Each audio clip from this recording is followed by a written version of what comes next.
Broadcasting from the business capital of the world, this is the Podcast Business News Network.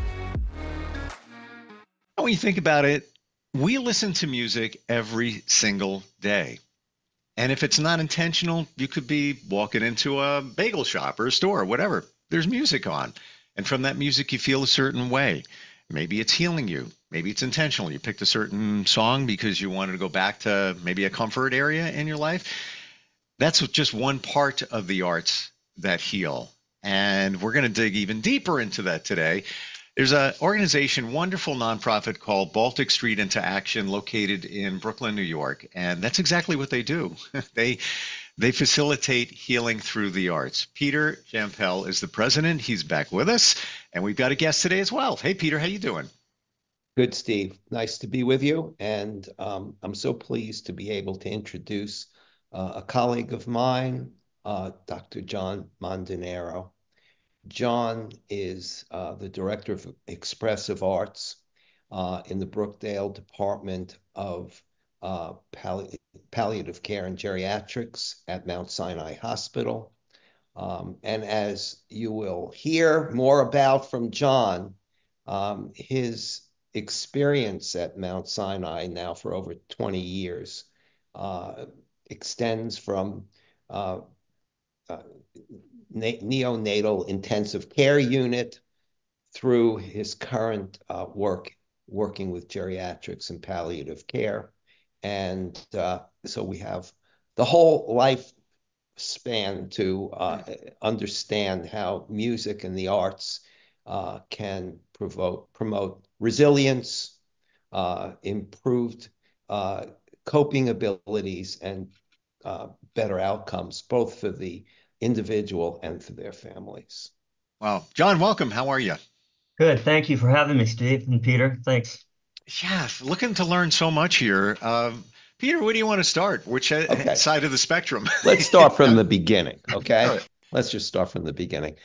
So, John, could you go back perhaps to the early experiences? I think we're going to try to take a bit of a chronological lifespan approach and talk about your work in the NICU unit and some of the themes and best practices that you have experienced. Sure. Yeah, I think even predating my work in the NICU, I had worked in a pediatric neuroscience institute, and that's really where I started to understand, the impact of story and that stories exist from the earliest among us, neonates. And so, working from a range of neurologic illness that infants can be born with, that work was really foundational to my philosophy of working. And then when I moved into the Mount Sinai system 6 years later, is when I started working across the lifespan and seeing the implications of story and how music infiltrates story and supports story and enlivens story from the neonatal intensive care unit clear through the end of life.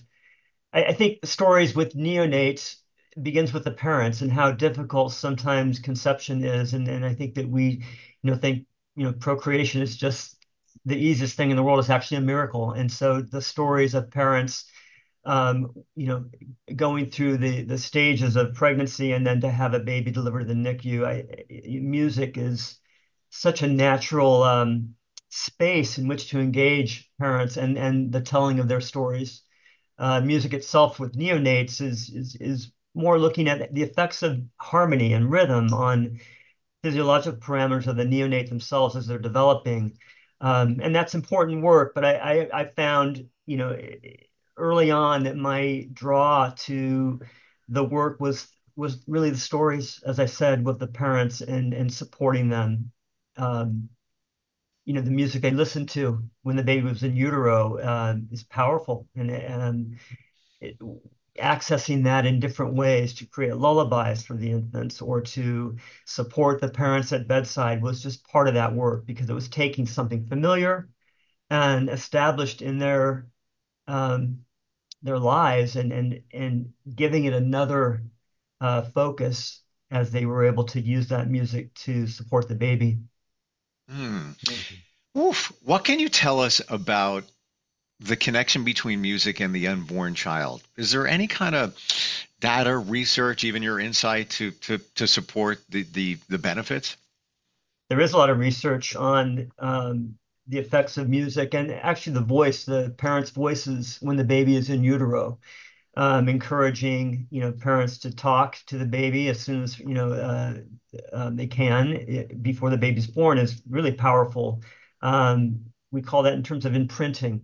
The psychological imprinting on the baby begins with the development of hearing, which is the first sense to develop. So, music being played, has taken different um, shapes and different references to what kind of music. But I think the best research really about the work is using the music of the parents. Um, Hmm.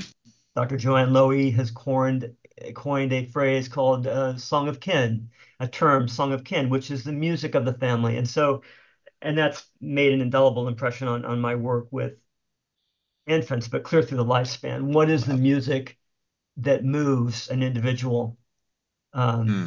Neonates, it's the music of the parents. As we go through the lifespan, those connections to music are indelible, and they're inevitable and indelible as we move through our lives. I want to share real quick. To your point, I did a podcast with a scientist, number of them.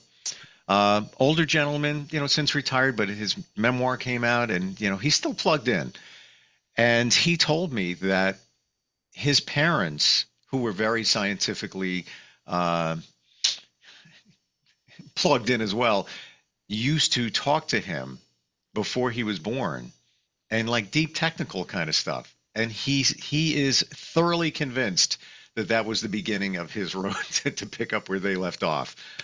So yeah, it's been baby's listening, whether we Yeah. realize it or not. Wow. Um, Peter, I'm going to throw it to you. Yeah.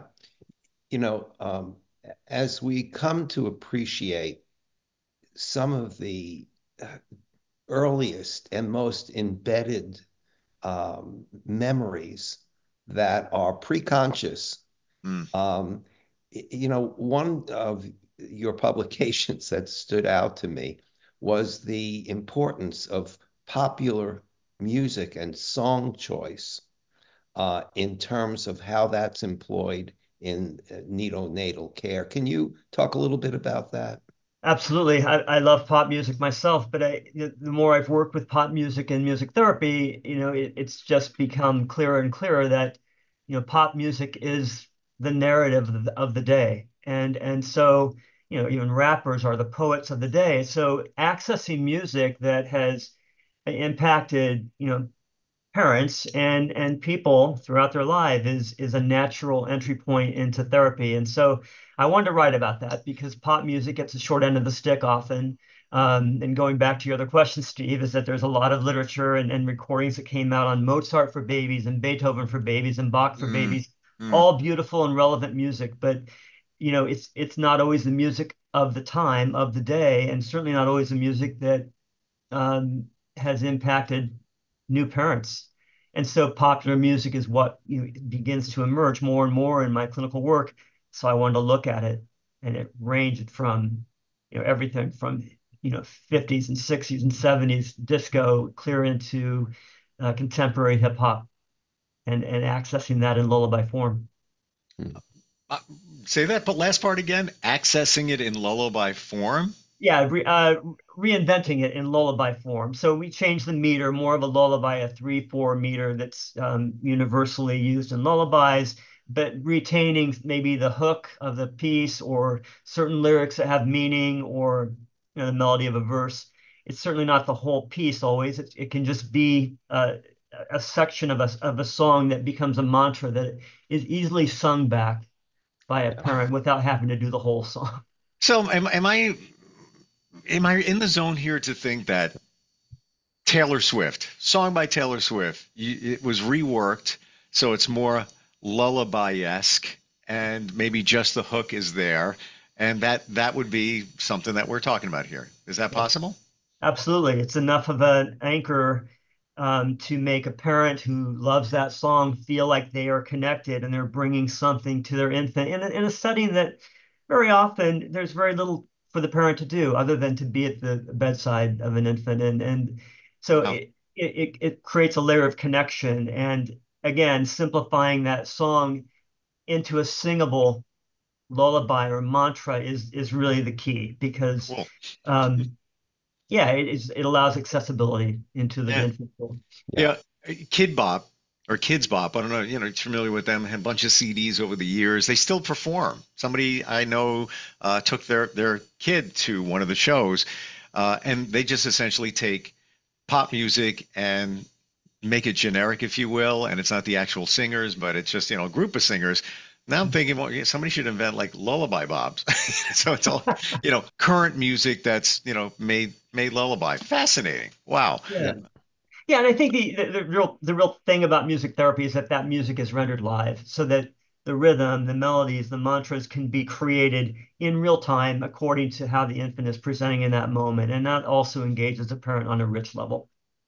And I think we need to appreciate here that the engagement of the parent, as well as the imprinting, if we can use that term, on the child, is critical to appreciate that here we have stressed out parents who are trying to find a way to connect to a child that's in an incubator and are dealing with the fear and anxiety of premature birth and the complications that ensue, particularly when it's very premature, and creating a bond between that parent and child in such a stressful environment is a first way of helping the parent cope with their own anxiety, bond with the child, find a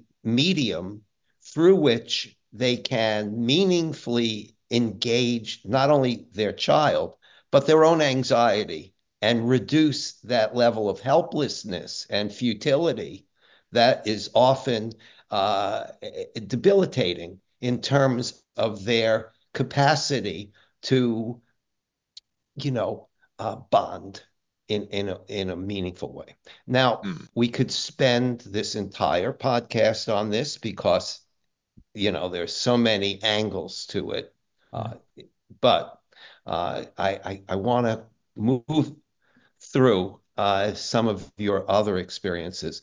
Um, Before we get to your current work, give us a sense of how this relationship development and family systems approach has informed your work, working with adolescents with spinal injuries and chronic pain management and you know other challenges that you've had.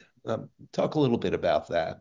Sure. Yeah, you said something operative before this, which was about the environment. And so the hospital environment is one of sterility and often Mm. objectification of individuals, of human beings, into a medical record number or a case number or a diagnosis. And so, you know, the idea of, again, of story that I mentioned is that is a direct way to foreground who the human being is, and at any age.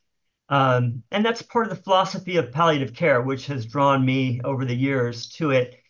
It's a nice marriage with music therapy, expressive arts therapies, because it looks at identity. Who is the human being in front of us, navigating illness and hospitalization, not their diagnosis. And so it's a natural fit. Um, and we start, story is, from the beginning of our conscious thinking, we learn to appreciate story and form story. That's how we make sense of the world. So um, the world and events that are difficult, like illness and injury. And so I call that more of in the realm of identity affirmation. So working with someone through the arts, which are natural entry points into experiencing oneself and experience oneself in beauty, and beautiful experiences that disrupt the medical narrative in a way, that disrupt the mechanical environment in which care occurs. And so that is the work that I've been doing, and certainly through expressive arts therapies, inviting other arts modalities into the mix is key. And palliative care is a philosophy of care. It's not focused on end of life. It's not focused on necessarily disease. It's focused on quality of life and symptom management and goals of care, which music therapy fits beautifully into uh, to foreground the person, the human being in front of us, and yeah, and at any age. Children at the Neuroscience Institute, that I worked with in the beginning, had stories to tell. They were young children with an early excursion into illness. Teenagers, navigating identity formation and individuation suddenly disrupted because they're facing a chronic illness or terminal illness, and on through the ages. And so some of the richest stories, are the ones that have seasoned over the years. And that's where the elderly and working with, people that have lived a long, full life, their stories are incredibly rich, Mm. and so that feeds the work and the work feeds that in many ways.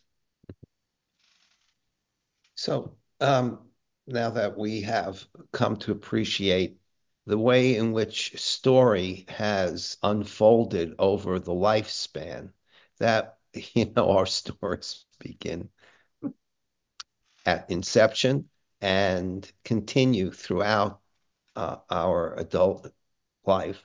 Um, John, I wonder if you can kind of give us a story that particularly stands out to you that that illustrates what we're trying to get at. Yes, absolutely. That ties into all the systems you mentioned earlier. The one particular case that always, first of all, let me digress. The work fills Yeah. me, and so I carry people with me in my work and the music they chose and loved, and so it's never ending. It's like an endless well. So in Mm. this case in particular was, um, I'll give you a couple. This was a 40-year-old Cantonese speaking Chinese American man who had worked in shipping. Um, Diagnosed with lung cancer, which is a very fast moving cancer. So there was very little treatment by the time he came to the hospital because he was in shipping. He was in good shape. He was robustly, living his life when he started feeling symptoms. So he came in and was in our palliative care unit. And he had two young children, 5 and 8, and a 15-year-old nephew who was the English speaker for the family, did a lot of work for this family in the community because he could speak English and no one else could. So the work that I did was with around end of life and creating a bridge for the children to come in because culturally it wasn't necessarily the norm for children to see their parent weakened and dying. Mm. But these parents, the patient and his wife, were very much on board with bringing the children in. So they were, enculturated to a degree to how we think in Western culture. They wanted this to happen. So I created a session focused on him using music therapy with tension release to create a soundscape that was very relaxing for the patient. And I worked with him several times in that scope. But the idea was that the children would be brought in during a session. So they'd be walking in, seeing something happening with their father that wasn't medically sterile looking. And they came in, and I had other art supplies set up for them to move into after the music therapy session, and I left. Um, but they came in. Their father was using these qigong balls, these energy balls, and he was doing this beautiful work with his hands. And I've learned since that he was using a qigong motion of bringing positive energy into his body and releasing negative energy. Didn't know what that meant at the time. It was just beautiful. And so I was following with guitar, just keeping him supported. The kids came in and they were playing. They had instruments. I had instruments out. They began playing and they were purposefully doing something for dad to help with dad's pain. And it gave them a context by which to connect to their father in the last time that they saw him alive. The wife, her tension melted from her face as she saw this happening within her family. The nephew, who was becoming the man of the house, had navigated the children coming, and yeah, he had a different set of feelings. He was 15, so, and having navigated the American culture and community for the family for so long, he already was adultified and was going to be even more so when this patient died. What a beautiful story. Were you, John, were you supporting with guitar, playing along with him as he was navigating energy? Yes, acoustic guitar, and part of the work is to assess what sounds and instruments make sense to someone in their work in the work they're going to participate in. And so he had chosen different instruments, and the guitar was something he liked. It was just acoustic guitar, and I was playing arpeggiations and to support his fluid movements. And the children came in and played an Asian pentatonic chime and an ocean disc to create the sound of nice fluid water. And the Wow. 15-year-old nephew was playing a rain stick. I Yeah. hear it. Like as you describe it, I'm hearing it. And Sealed the Deal was the ocean sound in the background. Beautiful. Wow. Yeah. Wow. Yeah. And that's what this is all about, right, Peter? Yeah. I think one aspect of what this is about has to do with the intuition of the music therapist about how to facilitate this process. Facilitate it musically, kind of interpret it as one sees it playing out, um, but also create an environment where the music allows for an emotional washing away of what's been stored up internally.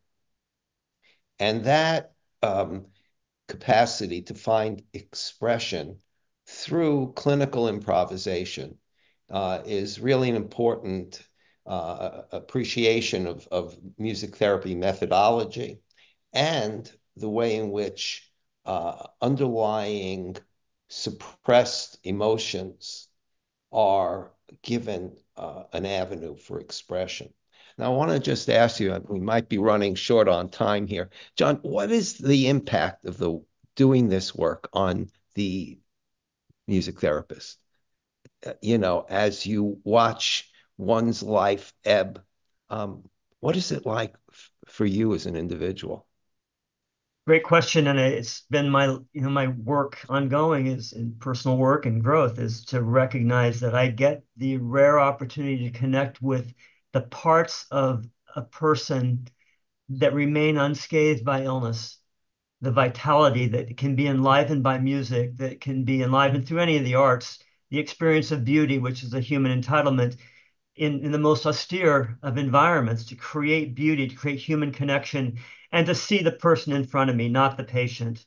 Mm, That fills me up. And at the end of the day, when I have worked with people who have come to the end of their life, I I feel good that I was able to connect that part of them in their final moments. mm. And using your talent, Well, you know, thank you. your purpose, you're using that. Um, I want to find out more for everyone about Baltic Street into Action. We have a couple of seconds. Just want to ask you, John, as a musician and what you do, what are your three favorite artists right now? Uh, oh my gosh, I knew you were going to ask this. So I love Jamiroquai. They were a band from the 90s and the Wow. 80s, and I think they're amazing. In terms of current, I really appreciate Doesn't have to be, by the way. Could be, just, you just rotating artists in your mind. We all go through playlists and things like that. Sure. sure,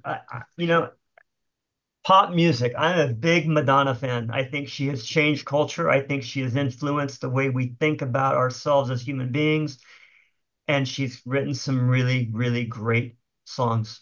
Mm, Um, and then I would say one more. Wow, I think I'm a big bossa nova. Stan Getz, Estro Gilberto. wow. If you want to get me in a good mood, play some bossa nova. Very cool. And just final, Jamiroquai, yes, like had one hit back in the 90s, and I stumbled upon a song like in the last month, and I'm like, wow, what a great song. And it was them. Like it was, Yeah. yeah, had no idea, had no idea. Um, Well, John, thank you so much Okay. for sharing your work, your humanity, your love of music. Really appreciate the time that you've spent with us. Same. Thank you so much for having me. And Baltic Street into Action, Peter, if somebody wants to learn more, what's the best way? go to our website, balticstreetintooaction.com. We're a not-for-profit that you will get a charitable donation if you hit our donate page. Appreciate it. Thank you both for today, and keep the music playing. Good. Take Appreciate care. it. Bye. We'll be right back.